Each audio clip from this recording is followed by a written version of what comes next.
nature's comfort. Ramraj presents bamboo cotton white shirts. Holidays nale adu namma GT Holidays da, South India's #1 travel brand. SVC Aditya Movies தயாரிப்பில் சங்கர் இயக்கத்தில் ராம்சரண் நடிக்கும் game changer ஜனவரி 10 முதல்.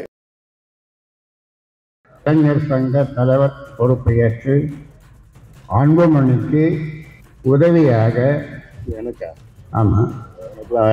ஜென்ரலாகவே அப்பா பையனுக்குள்ளார ஆரம்பத்திலிருந்து அந்த உரசல் கருத்து வேறுபாடுகள்ங்கிறது இருந்துகிட்டே தான் இருக்குது. பாராளுமன்ற தேர்தல் 2024 வந்து ராமதாஸ் அவர்களுடைய எண்ணம் அதிமுகவுடன் கூட்டணி வைக்கணும்னா, அன்புமணி தான் நாளைக்கு பிஜேபியோட கூட்டணி வைக்கணும்னு நினைச்சது.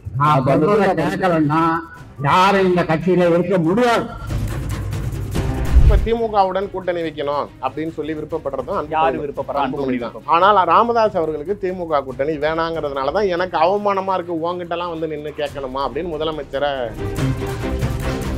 அப்பாவுடைய ஸ்தானத்தில் ராமதாஸுக்கு என்ன நாளைக்கு வருத்தம்னா, நான் கட்சி இவ்வளவு தூரம் வளர்த்து உன் கையில கொண்டாந்து கொடுத்தேன், நான் கொடுத்த பிறகு நீ அதை நல்லபடியா செஞ்சா எனக்கு பரவாயில்ல, பட் இப்போ உன்னால் இந்த கட்சி சிதைஞ்சிருக்கு சார், அதனால ஒரு நல்ல ஆலோசகர் வேணும் அப்படிங்கிறப்ப முகுந்தன் கடந்த கொடுத்த ஸ்ட்ராட்டஜிக்கல் ரிப்போர்ட்டாக இருக்கட்டும், அனலைசேஷன் சிச்சுவேஷன்ஸ், இப்படி நம்ம போயிருந்தா இங்கே நம்மளுக்கு என்ன ப்ளஸ், இங்கே போகிறதுனால இதுதான் நடக்கும்னு முகுந்தன் சொன்னதை முழுமையாக நடந்ததை ராமதாஸ் அவர்கள் உணர்ந்து கட்சியில 4 மாசத்துக்கு முன்னாடி வந்திருக்கிறான். அவனுக்கு என்ன அனுபவம் இருக்குது அவனுக்கு. திமுக எல்லா குடும்ப ஆட்களும் கட்சிக்குள்ள பொறுப்புல சொல்லலாங்க. அதே விமர்சனம் நாளைக்கு நம்ம கட்சி மேலேயே வந்துருமேன்னு அன்புமணி கவலைப்படுறதா நம்ம பார்க்க வேண்டாம். அப்படிங்கிறத அவரே கவலைப்படலாமா? கட்சியில இருந்துகிட்டு குடும்ப அடிப்படையில் மட்டுமே நீங்க தலைவரான நீங்க கவலைப்படலாமா? வெளியாளா நீங்க? உங்களுக்கும் மகன்கிற ஒரே காரணத்தினாலதான் அந்த தகுதி வழங்கப்பட்டது. இன்னைக்கு அவரை பேரன்னு சொல்லி நாளைக்கு அவர் கொண்டுட்டு வரப்போ உங்களுக்கு அது வலிக்குது. சொல்ற மாதிரி முகுந்து நல்லா ஸ்ட்ராட்டஜி பண்றாருன்றீங்க, கணக்குகள் நல்லா கரெக்டா எங்கெங்கெல்லாம் பிளான் பண்ணா நடக்கும்ன்றது அவர் கரெக்டா கெஸ் பண்றாருங்க போது என்ன சிக்கல் இருக்க முடியும்? Simple logic sir. அப்ப நீங்க அவர் ஃபெயிலியர் தானே சொல்றீங்க. நீங்க இன்னொருத்தரை கூட்டிட்டு வந்தா அவர் நல்லா பண்றாருன்னா அப்ப நீங்க சரியா பண்ணலாம் தானே அர்த்தம். பனையூர்ல சென்னை பனையூர் அலுவலகம் திறந்திருக்கு, 3வது தெருவில் இருக்கு. அங்க வந்து எல்லாம் என்ன பார்க்கலாம். இன்னைக்கு அங்க இருக்கிறவங்களுடைய முழு ஆதரவும் அன்புமணிக்கு தான் இருக்குது. ராமதாஸ் இருக்கா அப்படின்னு கேட்டீங்கன்னா, இவர் பிரச்சனை பண்றாருன்னா அன்புமணி கைக்கு கட்சி, நான் தான் கட்சி தலைவர், கட்சி என்கிட்ட தான் இருக்குது அப்படின்னு உடைக்கிற இடத்துக்கு கூட அன்புமணி போவாருன்றீங்க. உடைக்கிறதுக்கு இல்ல, எடுத்துருவாருங்கிறேன். பாமக இன்னொரு ராமதாஸ், அதுக்கப்புறம் இப்போ கட்சியோட தலைவரா இருக்க அன்புமணி, தந்தை மகனுக்குள்ள ஒரு பப்ளிக்கா ஒரு பொதுக்குழுவில் வந்து ஆர்கியூமெண்ட் நடக்குது. இது ஏன் கட்சி, நான் சொல்றதா நீ கேட்கணும் அப்படின்னு அவர் பேசுறாரு. ஒரு நிர்வாகி நியமனம் தொடர்பாக விஷயங்கள்ல தான் நடக்குது. ஆனா திரும்ப அவங்க எல்லாம் கட்சியெல்லாம் பேசி சமாதானப்படுத்துறாங்க. அதுக்கப்புறம் இது கட்சிக்குள்ள ஜனநாயகம் இருக்கு, எங்களுக்கு எல்லாமே ஐயா தான் அப்படின்னு அன்புமணி பேசுறாரு. இப்படி ஒரு நிகழ்வு நடக்கும்னு எதிர்பார்த்தீங்களா சார்? இது வெளியில பப்ளிக்ல நடக்கிறதுனால உங்களுக்கு தெரியுது. பட் ஜென்ரலாவே அப்பா பையனுக்குள்ளார ஆரம்பத்திலிருந்து அந்த உரசல் கருத்து வேறுபாடுகள்ங்கிறது இருந்துகிட்டே தான் இருக்குது. இப்போ புரிதலுக்கே நீங்கள் சொல்லணும் அப்படின்னா, கடந்த பாராளுமன்ற தேர்தல் 2024 வந்து ராமதாஸ் அவர்களுடைய எண்ணம் அதிமுகவுடன் கூட்டணி வைக்கணும்னா, அன்புமணி தான் நாளைக்கு பிஜேபியோட கூட்டணி வைக்கணும்னு நினைச்சது. தைலாபுர தோட்டத்தில் நீங்க பார்த்து கடைசி நேரம் வரைக்கும் அதிமுகவோட போறாங்கன்னா எல்லா ஊடகங்களும் பேசினாங்க. எதனாலனா சிவி சண்முகம், ஆர்பி உதயகுமார் இந்த மாதிரி அமைச்சர்கள் ஃபுல்லா ராமதாஸை போய் சந்திப்பாங்க. ஆனா இவர் அன்புமணி வந்து பிஜேபிக்கு சாதகமா அண்ணாமலை கிட்ட பேசிக்கிட்டு இருந்தார். ஸோ இப்படிதான் போய்கிட்டு இருந்துச்சு. கடைசியா ஒரு சூழ்நிலையில அப்புறம் அன்புமணி முடிவெடுத்தபடியா செஞ்சாங்க. அதற்கு அப்பாற்பட்டு இப்ப திமுகவுடன் கூட்டணி வைக்கணும் அப்படின்னு சொல்லி விருப்பப்படுறதும் யாரு விருப்பப்படுறா? அன்புமணி விருப்பப்படுறா. முதலமைச்சரை போய் சந்திக்கிறதா இருக்கட்டும். இப்ப திரும்பி நீங்க 10.5% இடம் கொடுத்துட்டீங்க அப்படின்னா, நாளைக்கு நிபந்தனையற்ற ஆதரவு கொடுக்குறேன் அப்படிங்கிறதெல்லாம் எதுக்காக பண்றாரு அப்படின்னா, இவருக்கு கொஞ்சம் திமுகவோட போகணும் அப்படிங்கிற எண்ணம். ஆனால் ராமதாஸ் அவர்களுக்கு திமுக கூட்டணி வேணாங்கிறதுனாலதான் எனக்கு அவமானமா இருக்கு, உங்ககிட்ட எல்லாம் வந்து நின்று கேட்கணுமா அப்படின்னு முதலமைச்சரை பேசுறதெல்லாம் இதுதான். இவங்க 2 பேத்துக்குள்ளார இந்த பிரச்சனை இருந்துகிட்டு தான் சார் இருக்கு. பட் அப்பாவுடைய ஸ்தானத்தில் ராமதாஸுக்கு என்ன நாளைக்கு வருத்தம்னா, நான் கட்சி இவ்வளவு தூரம் வளர்த்து உன் கையில கொண்டாந்து கொடுத்தேன், நான் கொடுத்த பிறகு நீ அதை நல்லபடியா செஞ்சா எனக்கு பரவாயில்ல, பட் இப்போ உன்னால் இந்த கட்சி சிதைஞ்சிருச்சு. நாளைக்கு தனிப்பட்ட முறையில் அவருமே நாளைக்கு ராமதாஸுமே தோக்குறாரு. இன்னும் பெரிய ஒரு லீடர்கிட்டலாம் தோக்கல. திமுகவுடைய வேட்பாளர் செந்தில்குமார் அப்பதான் ஃபர்ஸ்ட் டைம் கேண்டிடேட். அதுக்கு முன்னாடி ஒன்றும் பெரிய மாநில பொறுப்பில் கூட கிடையாது. அவர் வந்து நிற்கிறாரு. நீங்க தோத்து போறீங்க, உங்க மனைவி தோக்குறாங்க. உங்களுடைய பெல்ட்டில் நாளைக்கு உங்களுடைய சமுதாயங்கள் அதிகமாக இருக்கக்கூடிய பகுதியிலே உங்களுடைய சமுதாய மக்கள் உங்களுக்கு வாக்களிக்க மறுக்கிறாங்க. கடந்த இடைத்தேர்தலில் டெபாசிட் இழக்கிறீங்கிறப்ப கட்சியோடைய வீழ்ச்சியை ராமதாஸ் கண் முன்னாடி பார்க்கறதுனால மகனுடைய செயல்பாடு நம்ம சொல்கிறத கேட்க மாட்டேறாரு, அவராக செய்கிறாருன்னு சரின்னு நம்ம விட்டோனாலும், ஆனால் கட்சியோடைய வீழ்ச்சி நோக்கி பயணிக்கிறப்ப ஒரு சரியான ஆலோசகர் வேணும். அவருக்கும் 96 வயசாயிருச்சு சார். அதனால ஒரு நல்ல ஆலோசகர் வேணும் அப்படிங்கிறப்ப முகுந்தன் கடந்த ஒரு 8-9 காலமா 9 மாசமா கட்சிக்குள்ள இருக்காரு. 4 மாசத்துக்கு முன்னாடி அந்த எம்பி எலெக்ஷன் டைம்ல தான் இவர்கிட்ட க்ளோஸ் ஆகுறாரு. பட் இவர் கொடுத்த ஸ்ட்ராட்டஜிக்கல் ரிப்போர்ட்டா இருக்கட்டும், அனலைசேஷன் சிச்சுவேஷன்ஸ், இப்படி நம்ம போயிருந்தா இங்க நம்மளுக்கு என்ன பிளஸ், இங்க போறதுனால இதுதான் நடக்கும்னு முகுந்தன் சொன்னதை முழுமையாக நடந்ததை ராமதாஸ் அவர்கள் உணர்ந்து முகுந்தன் இப்போது இருப்பது வந்து அன்புமணி அவர்களுக்கு ஆதரவாக இருக்கும். பேரன்லாம் அவர் கன்சிடர் பண்ணலையா? இல்ல, அது இருக்கு. பிரைமரி ஃபேக்டர் அதான். அதனால தானே நெருக்கமா வச்சு நீங்க காது கொடுத்து கேட்கறதே அதனால தானே கொடுக்குறீங்க. இன்னைக்கு சார் நான் கேட்கறது, அன்புமணி ராமதாஸ் மேடையில உட்காந்துட்டு அவனுக்கு என்ன தெரியும், 4 மாசம் தான் ஆச்சு கட்சிக்கு வந்து நீங்க அவனுக்கு கொடுக்குறீங்க. சீனியர்லாம் இருக்காங்களேன்னு ஒரு கட்சி தலைவரா அவர் பேசுறாரு சார். சரிதானே சார்? அது கரெக்ட் தான். அது நீங்க எப்ப சொல்லியிருக்கணும் அப்படின்னா, உங்களுக்கு இளைஞரணி தலைவரா கொடுத்தாருல அப்ப சொல்லியிருக்கணும். இல்ல உங்களை கட்சியோட தலைவராக்குனார்ல அப்ப சொல்லியிருக்கணும். எவ்வளவு ஆண்டுகாலம் பயணிச்சதுக்கு அப்புறம் தான் ஒரு கட்சி தலைவர்ன்ற இடத்துக்கே வந்திருக்காரு சார். சும்மா புர்டா விடாதீங்க சார். மத்திய மந்திரி யாருக்கு சார் அந்த கட்சியில கொடுத்துருக்கீங்க? எம்பி ராஜ்யசபா கொடுங்க, நாளைக்கு எல்லா கட்சிகிட்டையும் வாங்கி வேற யார்கிட்ட சார் கொடுக்குறீங்க? இளைஞரணி தலைவரா இவர் இருந்த பதவி தான் சார் இப்ப அந்த பையனுக்கு முகுந்தன் கொடுக்குறாங்க. உங்களை அறிவிச்சப்ப நாளைக்கு நீங்க இதே மேடையில வந்துட்டு என்னை விட உழைத்தவர்கள் கட்சியில இருக்கிறாங்க, நீங்க அவங்களுக்கு கொடுக்கப்பா, எனக்கு ஏன் தரீங்க, நான் நாளைக்கு உங்க கூட இருக்கிறேன், எனக்கு கட்சி பதவி வேணா நாளைக்கு இவர் சொன்னாரா? தலைவரானப்ப சொன்னாரா? முதலமைச்சர் வேட்பாளராக இவர் முன்மொழிஞ்சப்ப ஏன் நாளைக்கு ஜி.கே. மணிக்கு தகுதி இல்லையா, காடு வெட்டி குறுக்கு தகுதி இல்லையா, அவங்கள முதலமைச்சர் ஆக்குங்கன்னு அன்புமணி சொன்னாரா? நாளைக்கு நான் பின்னாடி நிற்கிறேன், நீங்க முதலமைச்சர் உங்களுக்கும் மகன்கிற ஒரே காரணத்தினால தான் அந்த தகுதி வழங்கப்பட்டது. இன்னைக்கு அவரை பேரன்னு சொல்லி நாளைக்கு அவர் கொண்டுட்டு வரப்போ உங்களுக்கு அது வலிக்குது. ஏன் அவருக்கு என்ன சிக்கல் இருக்க போகுது? நீங்க சொல்ற மாதிரி முகுந்த் நல்லா ஸ்ட்ராட்டஜி பண்றாருன்றீங்க, கணக்குகள் நல்லா கரெக்டா எங்கெங்கெல்லாம் பிளான் பண்ணா நடக்கும்ன்றது அவர் கரெக்டா கெஸ் பண்றாருங்க போது என்ன சிக்கல் இருக்க முடியும்? அதுல லாஜிக் சார். அப்ப நீங்க அவர் ஃபெயிலியர் தானே சொல்றீங்க. நீங்க இன்னொருத்தரை கூட்டிட்டு வந்து அவர் நல்லா பண்றாருன்னா அப்ப நீங்க சரியா பண்ணலாம் தானே அர்த்தம். சார் அவரு தலைவரா இருக்காரு சார். தலைவருக்கு கீழே ஒரு பொறுப்பு தான் இளைஞரணி தலைவர். அந்த இடத்துக்கு அவரை கொடுக்குறாரு. எல்லாம் அரவணைச்சு போறதுல அன்புமணிக்கு என்ன சிக்கல் இருக்கு? அந்த அவங்க 2 பேத்துக்குள்ள என்ன முறை சார்? குடும்பத்திலிருந்து இன்னொருவர் வராது, அதுவும் தன்னுடைய வாரிசுகளாக இருக்கணும்னு கூட எண்ணம் இருக்கலாம். நாளைக்கு அது வந்து மகள் வைத்து பேரன், அதனால அந்த பிரச்சனையா இருக்கலாம். இல்லை நீங்க இன்னொருத்தரை கொண்டுட்டு வரப்பயே நாளைக்கு அப்ப அடுத்தது அவர் தான் சொல்லி நாளைக்கு என்ன நீங்க டம்மி பண்ண பாக்குறீங்க. ராமதாஸுடைய பார்வை என்ன அப்படின்னா, ராமதாஸ் அவர்கள் கலைஞருடைய ஒரு ஈடான ஒரு செட்டு, ஓகே.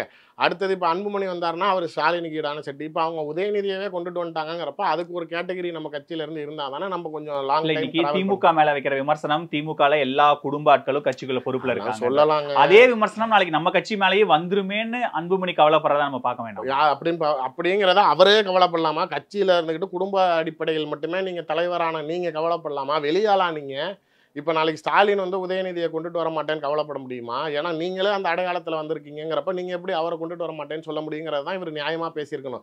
சார் இவரை பொறுத்த வரைக்கும் அந்த மேடையில் நடந்தது, இவங்க ஏற்கனவே அதுக்கு முன்னாடியே அதை அறிவிக்கக்கூடாதுன்னு ஏதோ பேச்சுவார்த்தை நடத்தியிருக்கிறாங்க. அதை மீறி இவர் டக்குன்னு ராமதாஸ் அவர்கள் அனௌன்ஸ் பண்ணிடுறாரு. இவர் உடனே ஸ்டாண்ட் எடுக்கிறாரு, எந்திரிச்சு நான் பனையூரில் தனியாக ஆஃபீஸ் போட்டிருக்கேன். பின்னாடி திரும்பி பார்க்குறாரு, அவர் பிஏ வந்து செல்ஃபோனில் நம்பர் டைப் பண்ணியே வச்சிருக்காரு, அதை கொடுக்குறாரு. ஸோ இவர் கேட்டுலாம் கொடுக்கல, எல்லாமே பிளான் தான். அதாவது நீ அதை சொன்னா நான் அதை செய்வேன் அப்படின்னு சொல்லி அவர் வந்து ஒரு ஃபோன் நம்பர் கொடுத்துட்டு நான் தனியாக ஆஃபீஸ் போட்டேன் அப்படின்னா, இப்போ சார் கட்சிக்குன்னு ஒரு ஆஃபீஸ் இருக்குது, அதில் இவர் தான் தலைவர், நான் தனியாக ஆஃபீஸ் போட்டேன்னா என்ன சொல்கிறாரு?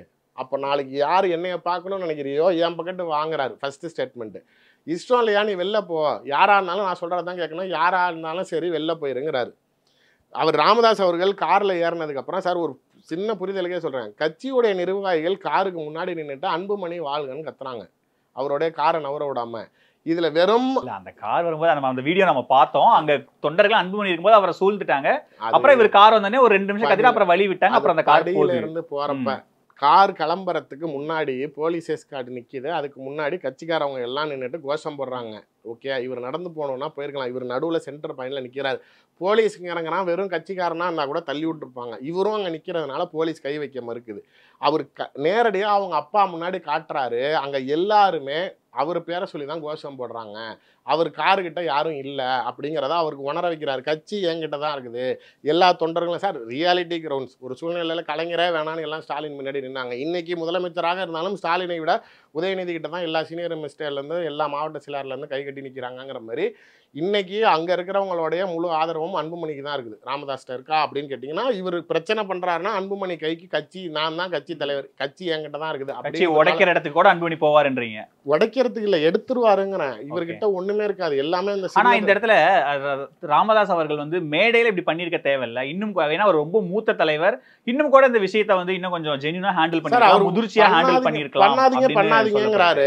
அப்புறம் நாளைக்கு எப்படி பண்ணாம இருக்க முடியும்? நாளைக்கு அவருக்கு பண்ணணுங்கிற இன்டென்ஷன் கட்சி நல்லதுதான் சார் சொல்றாரு. சார் அவரு நல்லதுக்குங்கிறத விட அவரு சார் 96 வயசாச்சு அவருக்கு. ஓகே, இன்னும் எவ்வளவு நாள் அவர் இருக்க போறாரு? கட்சி நான் எவ்வளவு தூரம் கஷ்டப்பட்டு உழைச்சு நான் கொண்டுட்டு வந்தேன், நீங்க நாளைக்கு எல்லாத்தையும் சிதைச்சிட்டீங்க. இன்னைக்கு கட்சியில வந்து ஏடிஎம்கே கூட கூட்டணி இருந்ததுனால பிஜேபிக்கு 4 எம்எல்ஏ எப்படி இருக்குதோ அது மாதிரி நீங்க ஏடிஎம்கே கூட கூட்டணியில் இருந்தனால உங்களுக்கு எம்எல்ஏக்கள் இருக்கே தவிர தனிப்பட்ட முறையில் பாமகனால் வந்த வளர்ச்சி அப்படின்னா ஒண்ணுமே கிடையாது.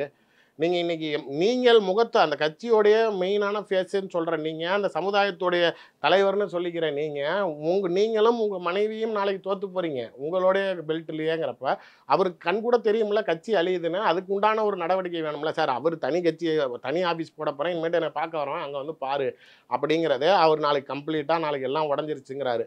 நீங்கள் இன்னொரு புரிதலுக்கே சொல்கிறேன், மேடையிலேயே அன்புமணி ராமதாஸ் அவர்கள் நாளைக்கு 4 மாதத்துக்கு முன்னாடி வந்தவன் அவனுக்கு என்ன தெரியும்னு பேசினப்ப கீழே கைத்தட்டு சவுண்டை மட்டும் கேட்டு பாருங்க. ஆனால் ராமதாஸ் அவர்கள் பேசுகிறப்ப கைத்தட்டுங்கப்பா அப்படின்னு அவர் அழுத்தம் கொடுக்க போக தான் தட்டுறாங்க. ஸோ இதுலேயே கீழே இருக்கிறவங்க யார் பக்கத்துங்கிறத அந்த சிம்பிளாக அந்த ஒரு சீன்லேயே தெரிஞ்சிருச்சு. இங்கே வீட்டை பொறுத்த வரைக்கும் ராமதாஸுடைய மனைவி தான் மெயின் சுவிட்ச். புரிதலுக்கு சொல்லணும்னா கடந்த பாராளுமன்ற தேர்தலையே வந்து எந்த சூழ்நிலையிலையும் பாமக வந்து ஏடிஎம்கே கூட்டணிக்கு போயிடக்கூடாதுன்னு அண்ணாமலை ரொம்ப தெளிவாக இருந்தார்.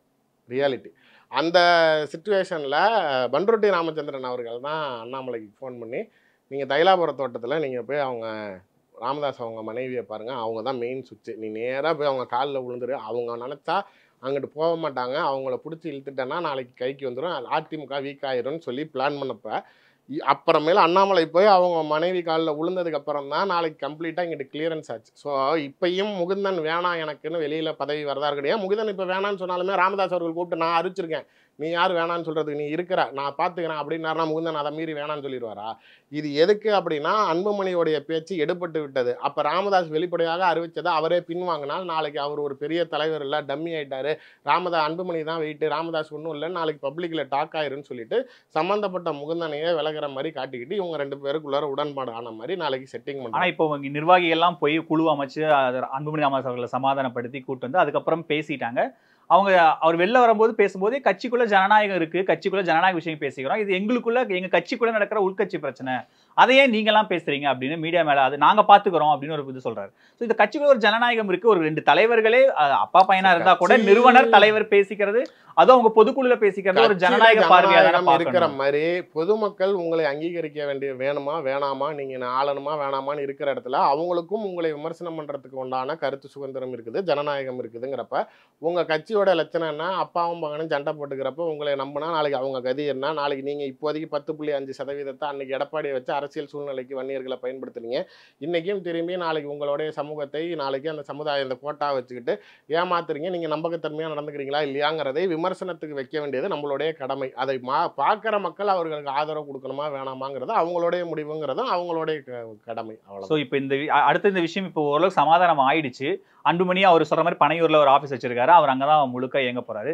ஸோ இந்த பாமக நிகழ்வு இத்தோட முடிஞ்சிருமா, இல்ல தேர்தல் நெருங்குற சமயத்துல இந்த கூட்டணி அமைக்கிறது, கூட்டணி வியூகத்துல இது திரும்பவும் இந்த சிக்கல் மீண்டும் வெடிக்க வாய்ப்பு இருக்கு? இப்போதைக்கு நெருப்பு மேல ஒரு சாம்பல் பூத்து இருக்குதான், அது எப்பயுமே இருக்கிறது தான். நடுவில் கொஞ்சம் ரைஸ் ஆச்சு, மறுபடியும் அதே மாதிரி தான் தொடரும். ஏன்னா 26 பொறுத்த வரைக்கும் அவங்களுக்கு ரொம்ப வாழ்வாசாவா பிரச்சனை தான். நாளைக்கு திரும்பி அடுத்த தேர்தல் வரைக்கும் இவங்க இதே மாதிரி பதவிகள் அதிகாரங்கள் இல்லாமல் பாமக இருந்தால் நாளைக்கு கட்சியோடைய நிலைங்கிறது பெரிய கேள்விக்குறியாயிரும். இவங்களுக்கு இருக்கிற பெரிய சர்வைவல் ஃபேக்டர் என்னன்னா வன்னியர் சமூகத்தில் இன்னொரு பெரிய ஜாதி கட்சி இல்லாமல் இருக்கிறதுனால தான் இவங்களுக்கு பேரும் புகழும் இருக்குதே தவிர எந்த சூழ்நிலையும் நம்ம ஆளுங்க நம்மகிட்ட வந்துடுவான்னு ஒரு நம்பிக்கை இருக்குது. யாரோ ஒருத்தவங்க ரைஸ் ஆகிறாங்க அப்படின்னா நாளைக்கு அந்த பக்கத்து கவனம் போகிறப்ப இவங்களை அடிபட்டுருவாங்கங்கிறப்ப இந்த தேர்தல் அவங்களுக்கு ரொம்ப அத்தியாவசியமானது. அது என்ன செய்கிறாங்கன்னு பார்ப்போம். பட் கண்டிப்பாக அந்த பிரச்சனைகள் அப்பா பையனுக்குள்ளார இருக்கிறது. இப்போ கூட நாளைக்கு அன்புமணி அவர்கள் திமுகவோட விரும்புகிறாரு, ஆனால் ராமதாஸ் அவர்கள் அதிமுகவோட விரும்புகிறாரு. ஸோ இந்த சிக்கல் இருக்கிறப்பனால அது கண்டிப்பாக புகஞ்சிக்கிட்டு தான் இருக்கும். ஸோ என்ன நடக்குதுன்னு பொறுத்திருந்து பார்ப்போம் சார். இவ்வளோ நேரம் உங்கள் நேரத்தை எங்களோட செலவழிச்சதுக்கு ரொம்ப நன்றி. Nature's Comfort. Ramraj presents Bamboo Cotton White Shirts. Holidays nale adu namma GT Holidays da, South India's #1 travel brand. SVC Aditya Movies தயாரிப்பில் சங்கர் இயக்கத்தில் ராம்சரண் நடிக்கும் கேம் சேஞ்சர் ஜனவரி 10 முதல்.